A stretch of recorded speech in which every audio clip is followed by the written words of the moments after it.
ગુજરાતમાં આજે સ્થાનિક સ્વરાજ્યની ચૂંટણીઓના પરિણામ ઘોષિત થયા છે। ભારતીય જનતા પાર્ટીને પ્રચંડ બહુમતી સાથે જીત મળી છે। 2018માં ચૂંટણી થઈ ત્યારે જેટલી નગરપાલિકા હતી, તાલુકા પંચાયત હતી, તેના કરતાં પણ વધારે નગરપાલિકાઓની અંદર જીત મેળવી છે। જ્યાં જ્યાં પેટા ચૂંટણીઓ હતી, સુરત, અમદાવાદ સહિત બધી જ જગ્યાએ, જ્યાં પેટા ચૂંટણીઓની અંદર પણ ભારતીય જનતા પાર્ટીના ઉમેદવારો પ્રચંડ બહુમતીથી વિજયી થયા છે। ગુજરાતની જનતાનો આદરણીય વડાપ્રધાન નરેન્દ્રભાઈ મોદી સાહેબ ઉપરનો ભરોસો, એમની ઉપરની શ્રદ્ધા,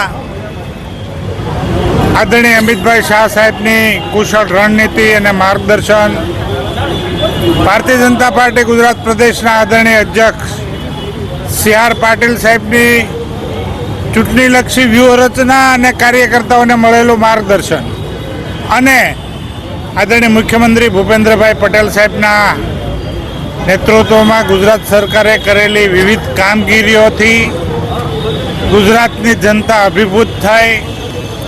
જે ભરોસો હતો એ ભરોસાને જાળવી રાખ્યો, એટલું જ નહીં પણ ભરોસો વધારે સુદૃઢ થયો। સૌ વિજેતાઓને હું આ જીત બદલ અભિનંદન પાઠવું છું। સુરતમાં પણ એક સીટની પેટા ચૂંટણી હતી।